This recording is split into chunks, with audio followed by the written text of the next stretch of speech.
Good morning. What did you say about Jennifer? Good morning, everyone. It's a real pleasure to be here.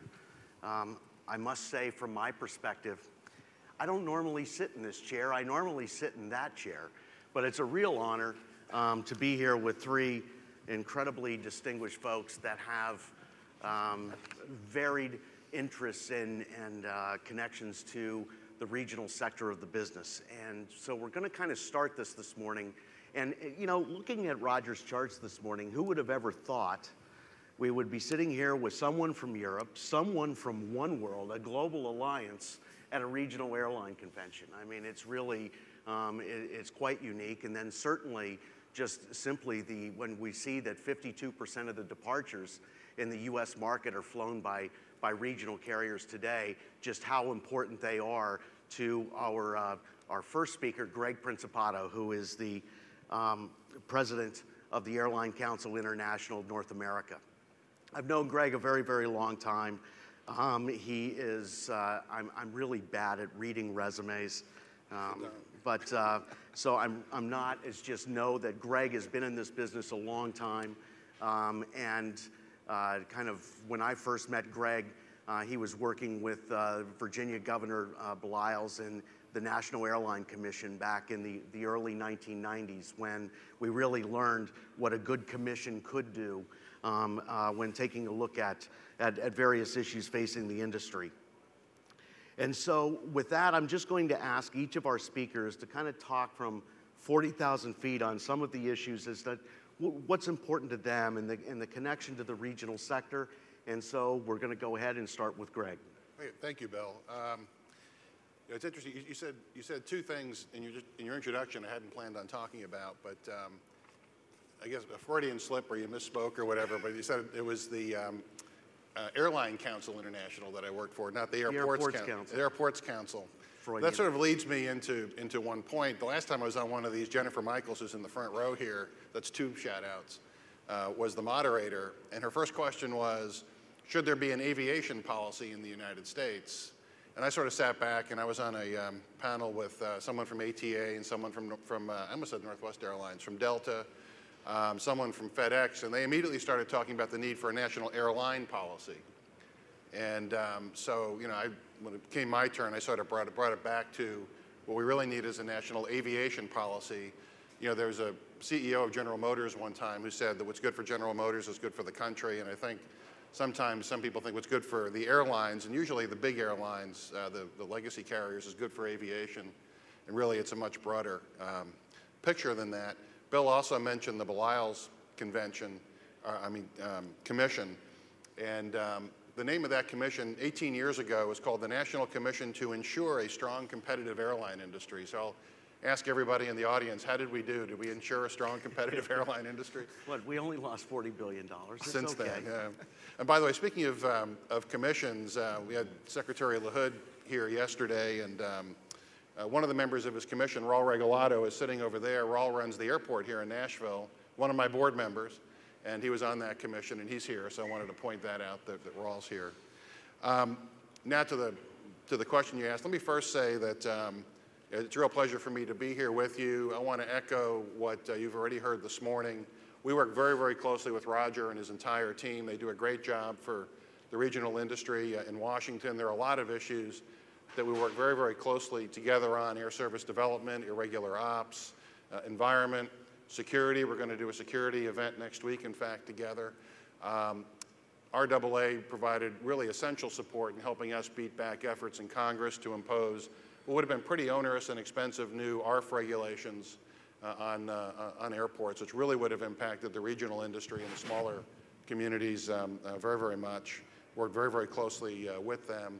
Let me also say that from where I sit, I think airports and regional airlines are two parts of the aviation system, excuse me, I think that are working really, really well right now, especially in areas like customer service. I think when you think about what a national air transportation system should do, and you think about all the different players in it, I think the two that really are working very, very well right now are airports and the regional airlines.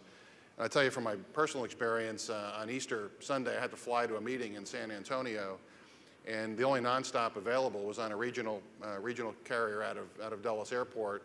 So I could take a nonstop, leave that evening, and have half of Easter with my family anyway. Without the regional industry, I wouldn't have had that. And you do that for families in communities large and small every day all over the country. Bill mentioned I work for a governor. I really got interested in this because of the economic development aspect of aviation. Whenever we tried to get businesses to come to Virginia, they wanted good education and they wanted good transportation links. That's what they really want. As you saw from those slides there, the regional industry provides that to communities all over the country, with 3/4 of our members having service just from regional carriers. If we had to rely solely on the legacy carriers, a lot of those communities would be disconnected from the global economy.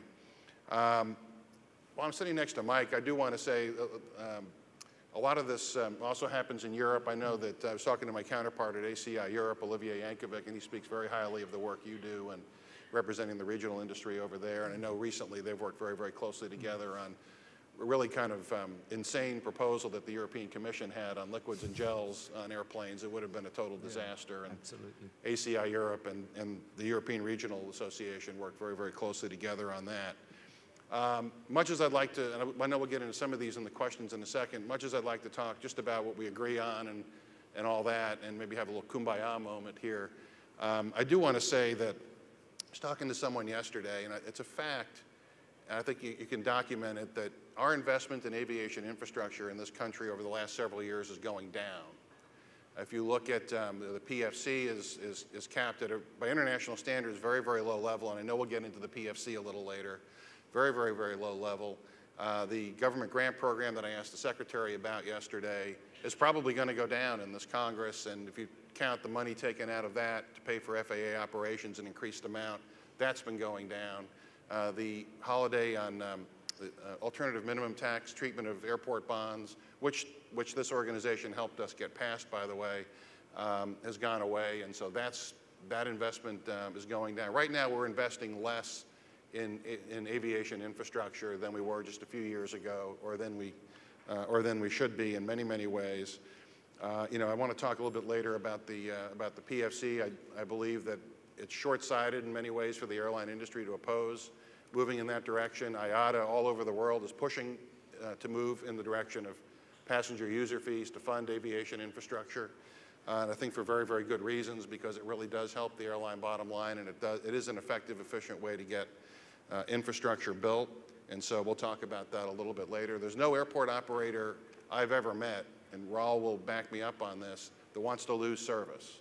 And a lot of times, the arguments that come back on the PFC seem to be, well, if you raise it, we're going to pull our service. Well, nobody wants you to do that. Nobody wants service pulled. No airport operator is going to put a PFC in just for fun and then lose all their service. That just doesn't happen. So hopefully we can talk a little bit more about that. We can talk more about the things that we work together on, next gen, and all the other things. I'm really looking forward to the opportunity to chat with my colleagues up here and turn it back to Bill.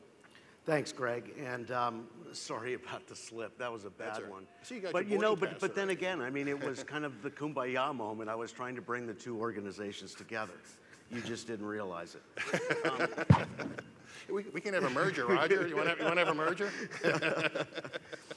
Our next panelist is Mike Ambrose, who is the Director General of the European Regions Airline Association.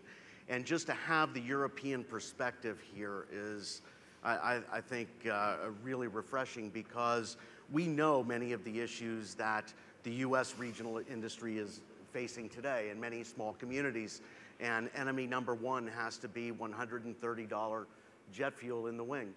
And it certainly changes the economics of this sector of the business. But Europe, too, has issues that it faces. And so with that said, I would really like Mike to kind of speak about some of the issues that the European regional carriers are facing today.